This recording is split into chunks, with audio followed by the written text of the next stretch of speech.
Hello मेरे CA foundation के दोस्तों, कैसे हैं आप सब? All good. आई होप सब कुछ बहुत बहुत बहुत अच्छा चल रहा होगा। सबसे पहले तो यारो ये बताओ, एग्जाम्स की तैयारी कैसे चल रही है? एक महीने में एग्जाम्स आने वाले हैं। अमित भाई, डराओ मत ना यार। अरे डरा नहीं रहा हूँ, सिर्फ ये बता रहा हूँ कि अगर तैयारी बहुत अच्छी चल रही है तो इसी स्पीड से चलते रहो, चाहो तो स्पीड हल्की बढ़ा दो। पर अगर तैयारी हल्की सी वीक लग रही है तो बकअप करो ना यार, अपने पास अभी भी एक महीना, एक महीने में तो दुनिया पलट सकते हैं अपन, है ना? अच्छा खासा टाइम है अपने पास। और इस अच्छे खासे टाइम में आपका दोस्त कौन है? आप तो जानते हो ना। कौन? आपका अमित भाई बैठा है आपके सामने। अगर आपको सीए फाउंडेशन अकाउंट से रिलेटेड कोई भी प्रॉब्लम लग रही हो, कोई भी, भले ही आप मेरे स्टूडेंट हो ना हो, हमने साथ में पढ़ा हो ना पढ़ा हो, कभी एक दूसरे को देखा भी ना हो, स्टिल अगर आपको डाउट्स है किसी भी चैप्टर से रिलेटेड सीए फाउंडेशन अकाउंट्स में, तो आप आसानी से मेरी टेलीग्राम चैनल पे मेरे को पिंग कर सकते हो।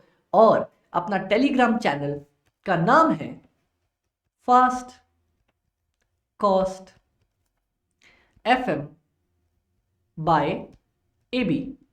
एबी बोले तो अमित भाई, फिर से सुनिए, fast cost FM by AB. और हमारा यूट्यूब चैनल भी सेम है, चाहो तो जाके सब्सक्राइब कर सकते हो जहां पे अभी आप देख रहे हो। चलिए ठीक है, ये तो बहुत अच्छी बात होगी अमित भाई, आपने बता दिया आप एग्जाम के दिनों तक हमारे साथ हो। अब बताओ यहाँ क्या कर रहे हो आप? अरे आप लोगों के एग्जाम्स आने वाले हैं ना, तो एक ऐसा कंसेप्ट मेरे कुछ दोस्तों ने मेरे पास लेके आए। वो बोले अमित भाई बहुत अपने को इसमें डाउट्स आ रहे हैं, दिक्कत आ रहे हैं, तो एक बार आप वीडियो ले लोगे क्या इसके लिए? मैंने बोला ऑब्वियसली। वो है हमारा topic inventory taking. Inventory taking Amit भाई, ये ना एक बार आप कंसेप्ट ही बता दो। तो चलो यार, आप लोगों के लिए कंसेप्ट बता देते हैं। ये देखो, हमारे पास दो तरह के लोग दिख रहे हैं क्या हमें? कौन सा? एक तो ये बेचारा हंसता खिलखिलाता सा हमारा मेहनत मजदूरी करने वाला, और दूसरा ये ड्रैकुला, खून पीने वाला। ठीक है, चलो। ये भाई साहब क्या करते हैं ना, ये एक्चुअली जाके काउंट करते हैं कि यार मेरे पास गोडाउन में कितना माल बचा हुआ है। और ये भाई साहब क्या है, ये सिर्फ अकाउंटिंग करते हैं। यहां नहीं दिख रहा अपन को, कोई बात नहीं, ये सिर्फ अकाउंटिंग करते हैं। मतलब हमारे पास गुड्स आया तो कंप्यूटर में एंट्री डाल दी, हमारे पास गुड्स गया तो कंप्यूटर में से एंट्री निकाल दी। ठीक है, चलो बहुत अच्छे। अब आप लोग ना साथ ही साथ मेरे को एक बात बताओ। हाँ, 31 दिसंबर या फिर 31 मार्च, हम चार्टर्ड अकाउंटेंट्स वाले स्टूडेंट्स इस डेट को कैसे याद रखते हैं? अमित भाई, इसी डेट पे हर बार बैलेंस शीट बनी रहती है, हर बार। एग्जैक्टली ये बैलेंस शीट डेट होती है हमेशा, हर एक क्वेश्चन में या तो ये या तो ये, मोस्टली यही देखने को मिलेगी। अच्छा एक बात साथ साथ और बता दो आप लोग, हाँ अमित भाई, कि एज एट, अगर 31 दिसंबर लिखा हो या 31 मार्च लिखा हो, मतलब होता है एग्जैक्ट उसी दिन, मतलब आज ही के दिन। आज बोला तो आज, ना आगू ना पिछू। ठीक है, समझ में आया? हाँ अमित भाई, चलो ये भी समझ में आया एज एट 31 का क्या मतलब होता है। बहुत अच्छे। अब एक बात बताओ आप लोग, हमारे पास ना बैलेंस शीट 31 की बनती है। हाँ अमित भाई बनती है। हमारा बैलेंस शीट में सबसे इंपॉर्टेंट काम कौन सा होता है? सबसे इंपॉर्टेंट काम होता है कि हर एक एसेट्स, हर एक लाइबिलिटीज, हर एक एसेट्स, हर एक लाइबिलिटीज, हर एक इक्विटी, डिवेंचर एक्सेट्रा, सबकी करेक्ट वैल्यू डालना। डालना एकदम सही बात। एक चीज बताओ, एक चीज बताना आप लोग साथ ही साथ। मेरे पास अकाउंटेंट के पास तो एग्जैक्ट डेटा इन्वेंट्री का होता होगा। क्यों? क्योंकि उसने क्या किया, अरे यार मेरे पास तो कंप्यूटर में सब कुछ डला हुआ है। मान लो मेरे पास 100 गुड्स आए थे, परचेज हुई, और 50 रुपए, 50 गुड्स ऐड कर दिए उसने, सेल हो गई, सब्सट्रैक्ट हो गए, तो क्या किया, 20 गुड्स माइनस कर दिए, कितना हो गया हमारे पास? 130। वो बेचारा हमेशा अप टू डेट बैठा होगा। क्यों अप टू डेट बैठा होगा? इसको जाना है ना हेलोइन पे खून पीने के लिए, तो ये तो हमेशा बेचारा अप टू डेट ही बैठा होगा ना। ये कौन है हमारा, ये कौन आदमी है? ये एक्चुअल फिजिकल काउंट करता है। इस भाई को 31 दिसंबर से कोई मतलब नहीं है। बोलता है भैया मेरी बात सुनो, तुम्हारे पास इतना सा कंप्यूटर है, तुम उसी में परेशान हुए रहते हो, और फिर भी जाके आराम से 31 के डेट पे आप बैलेंस दे देते हो। मेरे पास इतना बड़ा गोडाउन है, इतना बड़ा बोले तो इतना बड़ा, कितना बड़ा? इतना बड़ा, बहुत ही बड़ा गोडाउन। अरे मतलब बहुत ही बड़ा गोडाउन, अरे बहुत ही बड़ा गोडाउन, मान लो बहुत बड़ा गोडाउन है। ठीक है, अब मैं अगर एक्चुअली गुड्स गिनने जाऊं 31 को, कि भाई आज मैं गुड्स गिनना स्टार्ट करता हूं कि मेरे पास कितने हैं, कितने हैं, कितने हैं, कितने हैं, तो आपको लगता है क्या एक दिन में एक्चुअली गुड्स गिन पाएगा? अमित भाई उसको एक्चुअल गुड्स गिनना क्यों है, इसके पास तो डेटा है ना। अरे डेटा है, बहुत अच्छी बात है, लेकिन ये हमेशा एक स्टेप होता है हमारे पास जो फॉलो करना पड़ता है कि क्लोजिंग डेट पे मैच कर लो जितना तुम्हारा अकाउंट्स वाला बता रहा है और जितना एक्चुअली है, दोनों मैच कर रहे हैं या नहीं। क्यों? क्योंकि हमारा काम है सही अपडेट देना। मान लो इसमें के हिसाब से 100 यूनिट्स पड़े हैं, पर इसके हिसाब से पता है क्या हुआ, 95 ही है, 5 तो चोरी हो गए, तो मेरे को 95 शो करना पड़ेगा ना, है कि नहीं? इसीलिए हम फिजिकल काउंट करते हैं। अब आप एक बात बताओ, ये तो मेरा एक दिन में क्या तुरंत ही निकल जाएगा, क्या ये एक दिन में हो पाएगा? बिल्कुल नहीं हो पाएगा अमित भाई। तो उससे क्या दिक्कत आएगी? अगर मेरे पास 31st का इसका डेटा अवेलेबल है, तो 31st की डेट पे इसका डेटा तो अवेलेबल नहीं हो पाएगा, या तो इन्वेंट्री काउंट करते करते मेरे को 2 तारीख, 3 तारीख, 1 तारीख, तारीख पे तारीख ऐसे हो जाएगा, या फिर क्या होगा, या फिर मान लो मैंने जल्दी स्टार्ट किया, 26 को ही स्टार्ट किया, तो 27, 28, मान लो 29 को खत्म हुआ। अगर 29 को भी खत्म हुआ, फिर भी कुछ ऐसा स्टॉक इस बीच में रहा होगा ना जो बिक गया होगा, है कि नहीं? तो गड़बड़ आ गई ना। सामान तो कॉन्टिन्यूसली बिकते रहते हैं, तो किसी एक डेट पे उसकी अकाउंटिंग कैसे करूं यार, मैं कैसे गिन लूं? यही तो दिक्कत है। इसीलिए याद है जैसे बीआरएस में कैश और बैंक को मिलाते थे, यहां पे फिजिकल अपने पप्पू भैया और हमारा अकाउंटेंट ड्रैकुला भाई, हमारा अकाउंटेंट ड्रैकुला भाई, इन दोनों के अकाउंट्स को अपन मिला के आएंगे, ठीक है? ताकि इसके पास भी सेम एंट्री हो, इसके पास भी सेम हो, और ये अपना आराम से हेलोइन पे जाके खून पी सके। समझ में आया? ठीक है। अब ये बताओ, साथ ही साथ ये सुन लो कि किसको जल्दबाजी होगी अकाउंट्स क्लोज करने की? इसको ना, खून पीने इसको जाना है, ये तो बेचारा आराम से सुस्ता के काम करता रहेगा। ठीक है, चल। तो ये देखना कि हमारे पास हो सकता है 31st की डेट पे, 31st की डेट पे हमारे पास कभी भी स्टॉक की अवेलेबिलिटी नहीं दी होती है? हाँ, नहीं दी होती है। तो क्या होता है, हमारे पास एक्चुअल स्टॉक गिन के आता है, मान लो या तो 25 तारीख को, या फिर 30 को, 31 को नहीं आएगा, 30 को, या फिर 2 को, 3 को, 4 को, 5 को, जब भी आ जाए। ठीक है, चलो, ये बात भी सही। तो अब मैं क्या करूंगा? अरे कोई दिक्कत नहीं है, मेरी बात सुनो, स्टेप ध्यान से सुनना। मेरे पास 7th की डेट पे क्लोजिंग कोई भी मान लो स्टॉक गिन के आ गया 100 रुपीज का, फाइनली आ गया 100, मान लो स्टॉक क्या रुपीज नहीं, मान लो 100 कार्टन आ गए मेरे पास गिन के। ठीक है, चलो मैं कार्टन बना भी देता हूं आप लोगों के लिए। ये मेरा प्यारा सा कार्टन है, ठीक है? मान लो मेरे पास 100 कार्टन आ भी गए, पर क्या ये डेटा सही है? नहीं, मुझे डेटा चाहिए 31st की डेट पे, चाहिए ना? तो मैं क्या करूंगा? सिंपल, अब ड्रैकुला आएगा यहाँ पे, क्या करेगा? बोलेगा सुन भाई, जो भी तूने इस बीच में परचेज किया था ना, कब परचेज किया था?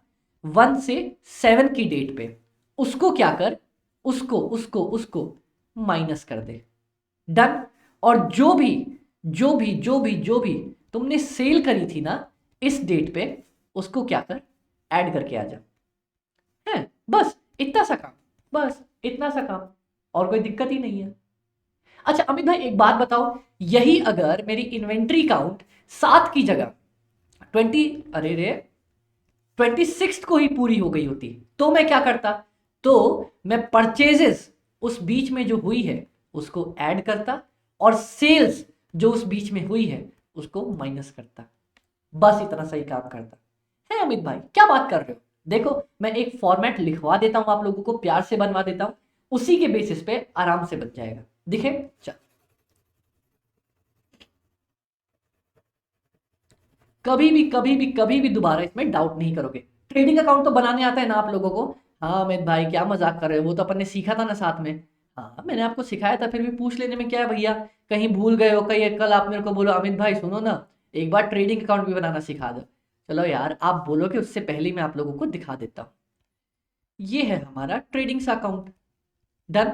हाँ अमित भाई यही है, यही है हमारी जान का दुश्मन।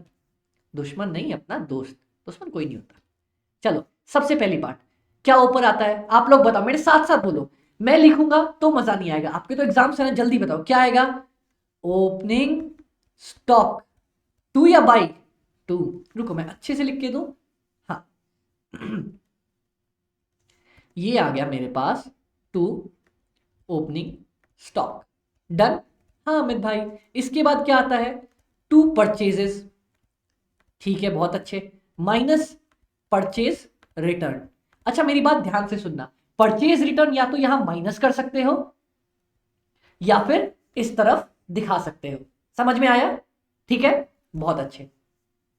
अब to direct expenses, to net profit. ठीक है, अब इस साइड के लिए मैं ब्लू पेन यूज कर लेता हूं, आ जाओ।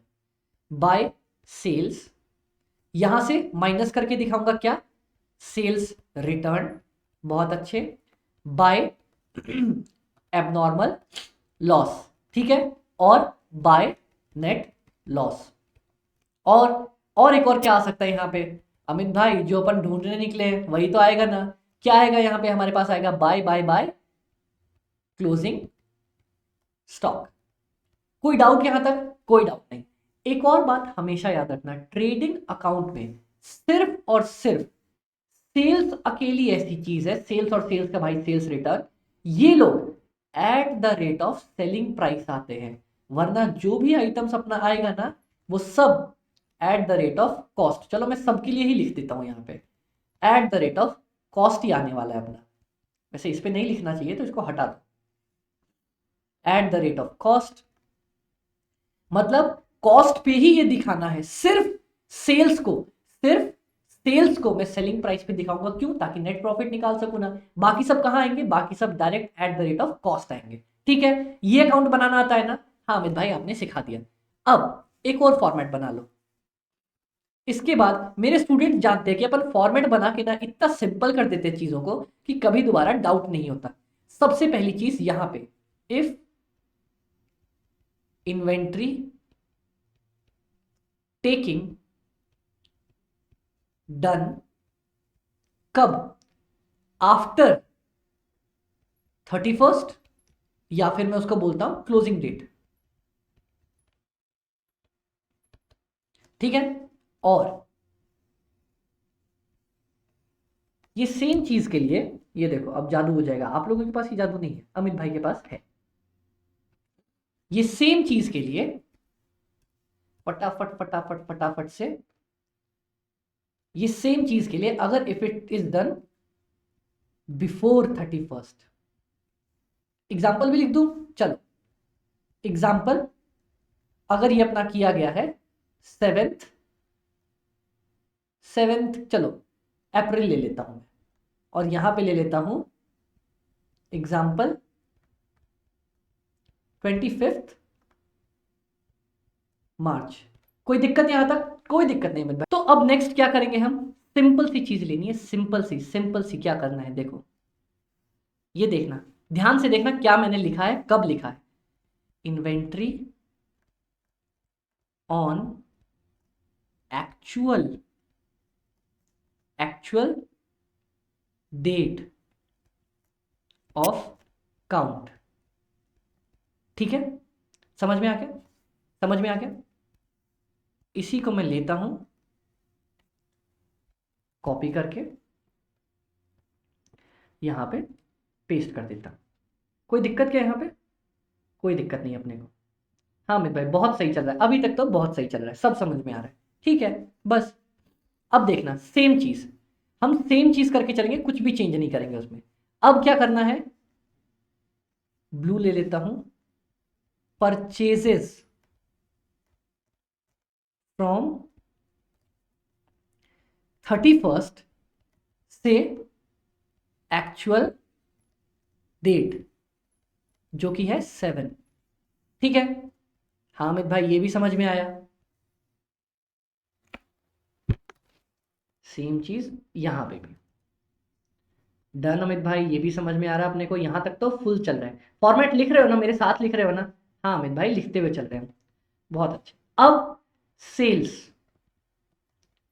From 31st to actual date. समझ में आ रहा है ना एक्चुअल डेट कौन सी है? एक्चुअल डेट वो है जिस दिन पे हमारे साथ हमने स्टॉक का टेकिंग काउंटिंग किया है। डन। हाँ अमित भाई डन। चलो अपन ने इसको भी लिख लिया। अरे कॉपी नहीं हुआ क्या?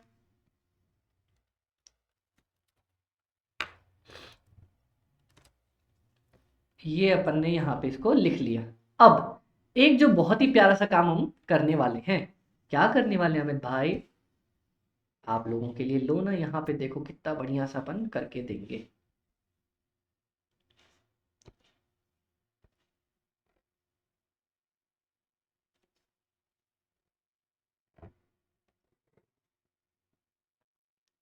एक सेकंड के लिए बस।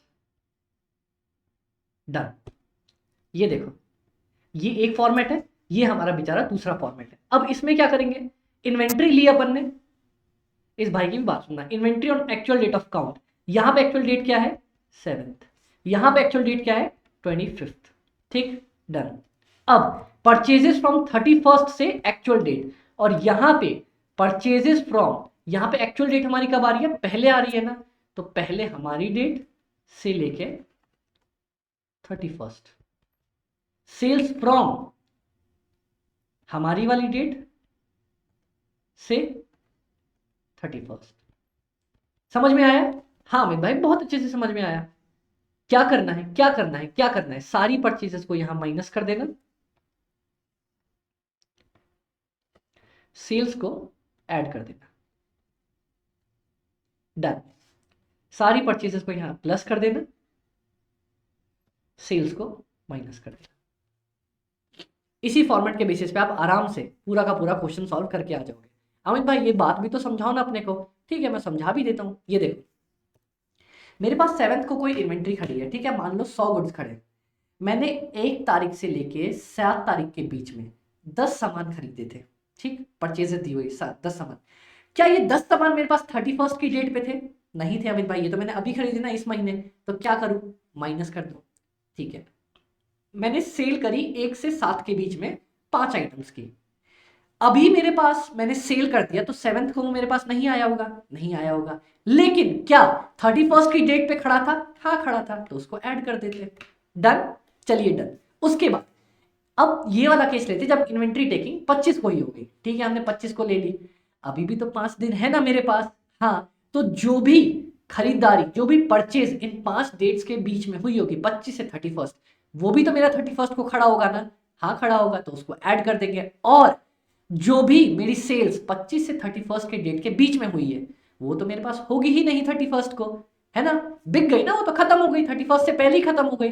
तो 31st के लिए उसको माइनस कर दूंगा, बात खत्म। मेरे पास इन्वेंट्री एज पर फिजिकल रिकॉर्ड्स उस डेट पे आ जाएगी।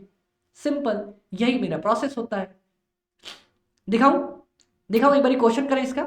चल आओ देखते हैं क्वेश्चन अपन से होता है या नहीं होता है।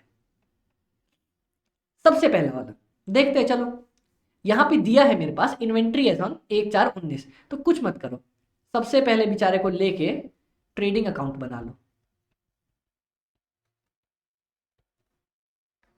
बना लिया? हाँ अमित भाई बना लिया। क्या करेंगे? देखो, ओपनिंग इन्वेंट्री, ओपनिंग स्टॉक दिया है। देखो मैं टू और बाई नहीं लिखूंगा, तो उसके लिए मत डांटना मेरे को। 142,500। ठीक है डन अमित भाई। फिर परचेजेस लिखते हैं। लो मैंने आपके लिए परचेजेस भी लिख दिया। कितना अमित भाई? 762,500। 762,500। कोई परचेज रिटर्न भी है क्या? परचेज रिटर्न कुछ भी नहीं है। ठीक है डन। मैन्युफैक्चरिंग एक्सपेंस, हाँ डायरेक्ट एक्सपेंस है ना मेरा। मैन्युफैक्चरिंग एक्सपेंसेस क्या आएंगे? ये आएंगे मेरे पास 1,50,000। 1,50,000। डन। हाँ डन। अब सेलिंग एक्सपेंसेस, क्या सेलिंग एक्सपेंसेस मेरे डायरेक्ट एक्सपेंसेस हैं? नहीं, बिल्कुल नहीं है। इनको काट दो, कोई काम नहीं। Admin expenses profit and loss में आएंगे, ट्रेडिंग में आएंगे ही नहीं, तो इनको काट दो, कोई काम के नहीं है। Financial charges profit and loss में आते हैं, ट्रेडिंग में बिल्कुल नहीं, तो इनको काट दो, बात खत्म। अब यहां पे हम लिखेंगे सेल्स, बाय सेल्स। ठीक है, आप एक बात बताओ, सेल्स मतलब सारी असली वाली सेल्स लिखते हैं, एबनॉर्मल सेल्स नहीं, है ना। यहां देखो क्या लिखा है, at the time of valuing inventory on 31st March a sum of 17,500 was written off on a particular item, मतलब बैड डेप्ट। ठीक है, which was originally purchased for 50,000, मैंने उसको 50,000 पे खरीदा था और बेचा कितने पे, 45,000 पे। ठीक, तो क्या मैंने इसको लॉस पे बेचा? हाँ अमित भाई, लॉस पे बेचा अपन ने इसको।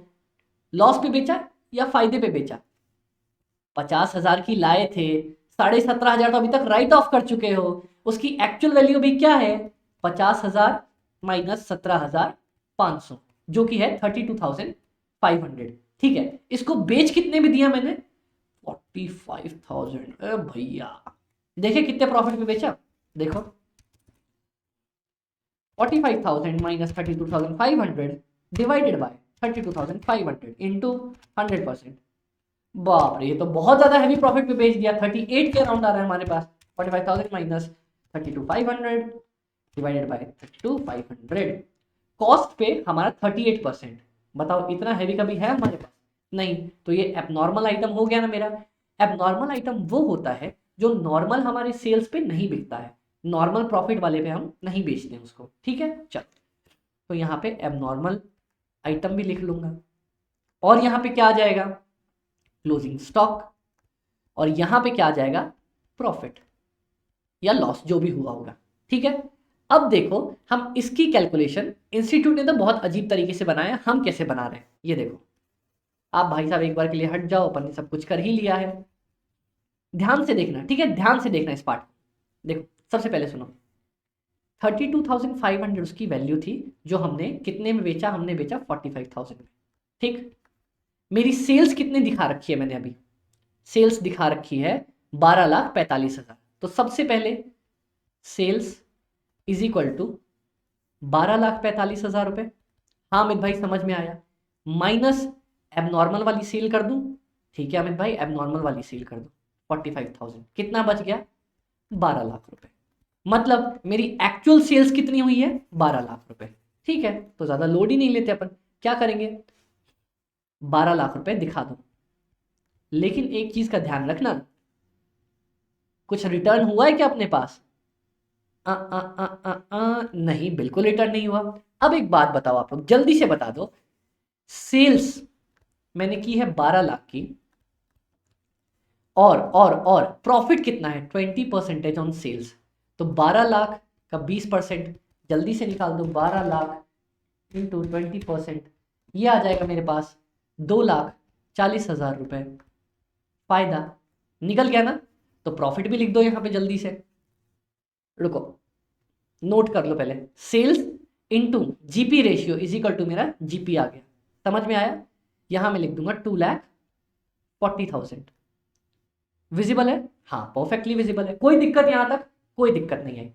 अब मैंने बोला था यहां पे सिर्फ सेल्स मेरा सेल प्राइस पे आता है, एबनॉर्मल आइटम किस पे आएगा, कॉस्ट प्राइस पे। उसकी कॉस्ट कितनी है, अभी निकाला ना हमने, 50,000 माइनस 17,500, ये उसकी कॉस्ट है।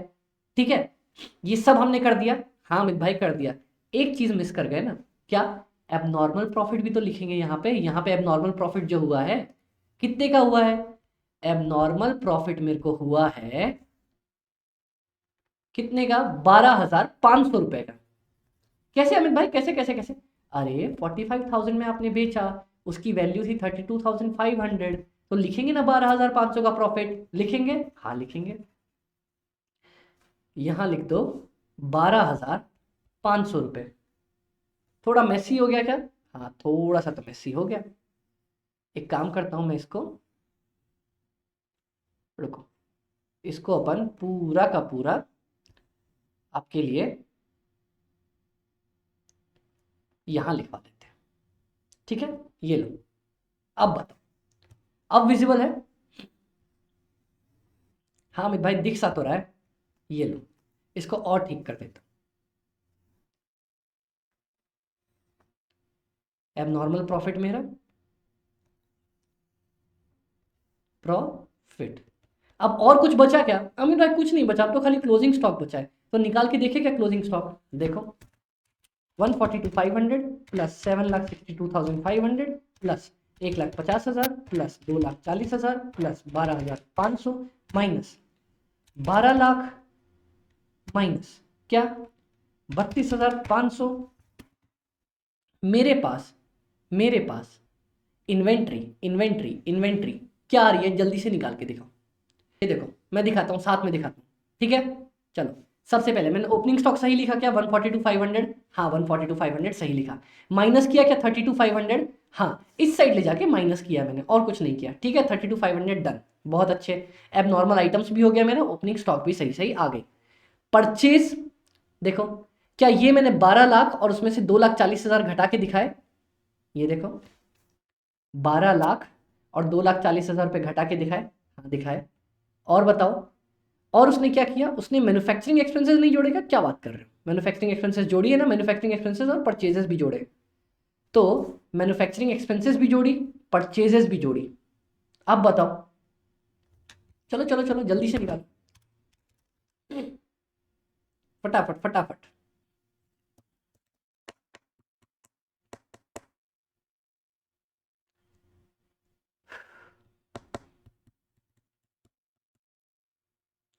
वन चलो 142,500 plus 7,62,500 plus 1,50,000 plus 2,40,000 minus 12 lakh रुपए कर देता हूँ, माइनस 32,500 रुपये कर देता हूँ। अपने पास आ रहा है 62,500। मैंने आप लोगों के लिए यहाँ पे ना एक मिस्टेक छोड़ी थी, आप लोगों में से अगर कोई भी आदमी उसको पकड़ सके, बोलो बोलो बोलो बोलो, कौन सी? एग्जैक्टली एबनॉर्मल प्रॉफिट यहाँ पे थोड़ी आएगा यार, यहाँ पे सिर्फ कॉस्ट की चीजें आती है। एबनॉर्मल प्रॉफिट, एबनॉर्मल लॉस मेरा पीएनएल का पार्ट है, समझ में आया, मेरा पीएनएल का पार्ट है, मैंने जानबूझ के आप लोगों के लिए लिखा था। इसीलिए देखोगे हमारे पास यहाँ पे 62,500 से लेके 75,000 हमारा आंसर आ रहा था। हमारा वराई क्यों किया, क्यों, क्योंकि हमने एबनॉर्मल प्रॉफिट को यहाँ पे लिखा, जानबूझ के मैंने रिवीजन वीडियो में आप लोगों को ये लिया, ताकि अब दोबारा कभी नहीं भूलोगे कि एबनॉर्मल प्रॉफिट, एबनॉर्मल गेन नीचे प्रॉफिट एंड लॉस में। समझ में आ गया? चलिए बहुत ज्यादा अच्छे, कोई दिक्कत यहां तक, कोई दिक्कत नहीं। चलिए अब अगला वाला concept, question.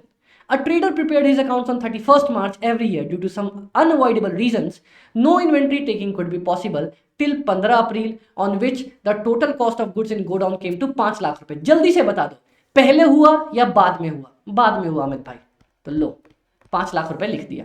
The following facts were established between, इसके बीच में क्या हुआ था हमारे पास, सेल्स हुई थी। सेल्स को मैं क्या करूंगा, सेल्स को हमेशा, सेल्स को बिक गई उस दिन पे थी मेरे पास, ऐड करूंगा 4,10,000 रुपए, लेकिन इसमें सेल्स रिटर्न भी थी 10,000 रुपए, तो 10,000 माइनस कर दूंगा, डन। चलो परचेजेस हुई 50,340 की, तो परचेज को क्या करूंगा मैं, परचेजेस को कुछ नहीं करेंगे, परचेजेस को अपन ऐड कर देते हैं फटाक से, तो जल्दी से परचेज को ऐड कर दो, क्या करेंगे ऐड, 50,340 इंक्लूडिंग कैश परचेजेस, इससे अपने को कोई अभी ध्यान देने की जरूरत नहीं है, ठीक है। परचेजेस समझ में आ गया, done. Goods are sold by the trader at a profit of 20% on the sales amount। जितना उसने बेचा है ना उस पे 20% प्रॉफिट कमाया है, तो मतलब बेचा कितने का, 4 लाख रुपए का, इंटू 20%, ये हो जाएगा 80,000 रुपए। अब बताओ जल्दी से, सेलिंग प्राइस, सेल्स है ना, उसको कॉस्ट पे लाने के लिए हम क्या करते हैं, कॉस्ट पे लाने के लिए हमेशा हमेशा हमेशा हमेशा उसमें से प्रॉफिट माइनस कर देते हैं उसका। याद रखना सेल्स और प्रॉफिट हमेशा उल्टा उल्टा घूमेंगे, सेल्स और लॉस एक साथ घूमा करेंगे, ठीक है। अब देखो 5 लाख रुपए प्लस 4,10,000 रुपए माइनस 10,000 रुपए माइनस 50,340 प्लस नहीं सॉरी माइनस 80,000, मेरे पास आ रहा है आंसर 7,69,660। सिंपल, कोई दिक्कत आई क्या यहाँ तक? कोई दिक्कत नहीं आई, बस यही तो हमें करना था। क्या करना था कि ये देखना है, इस वाले फॉर्मेट पे आओ फटाफट से, ये देखना है कि किस डेट पे मेरे साथ ये हुआ है, किस डेट पे मेरे साथ हुआ है। यहां पे एक और एंट्री ऐड कर ही लो, चलो दोबारा कभी गलती ना करके आओ उसके लिए, माइनस प्रॉफिट ऑन सेल्स, ठीक है, और अगर कभी खुदा ना खास्ता दिया, देता नहीं है, प्लस लॉस ऑन सेल्स, ठीक है। और यहां पे क्या करूंगा, यहां पे प्रॉफिट ऑन सेल्स, क्योंकि सेल्स मेरा माइनस है तो प्रॉफिट किस पे जाएगा, प्रॉफिट मेरा प्लस पे आएगा। बस बात खत्म। ये लो, ये लो, ये मेरा फॉर्मेट है, इससे इन्वेंटरी टेकिंग खत्म, कोई दिक्कत नहीं आएगी अपने को। डन, अपन ने आराम से सॉल्व कर लिया। कभी भी किसी को ना फॉर्मेट के थ्रू सॉल्व करोगे तो बहुत प्यारे तरीके से सॉल्व हो जाएगा। और अपन ने इतने प्यारे तरीके से, किस तरीके से, ये देखो हमारे पास किधर गए भैया, ये फिजिकल काउंट और ड्रैकुला वाले भैया, दोनों में डिफरेंस भी समझ लिया ना। अब कोई दिक्कत यहां तक मेरे को नहीं लगता अब किसी क्वेश्चन में दिक्कत आएगी, पर अगर कभी भी आई, कभी भी किसी भी पॉइंट में, तो मेरे से पूछ लेना, पिंक कर लेना। टेलीग्राम आपको पता ही है, यूट्यूब चैनल पे आप देख ही रहे हो, बात खत्म। All the best, take care, बहुत अच्छे से पढ़ाई करना। कोई भी डाउट हो अकाउंट से रिलेटेड, डायरेक्टली आपको पता है किसको किसको किसको मैसेज करना है। आपको मैसेज करना है fast cost FM by AB। Okay, bye bye, take care.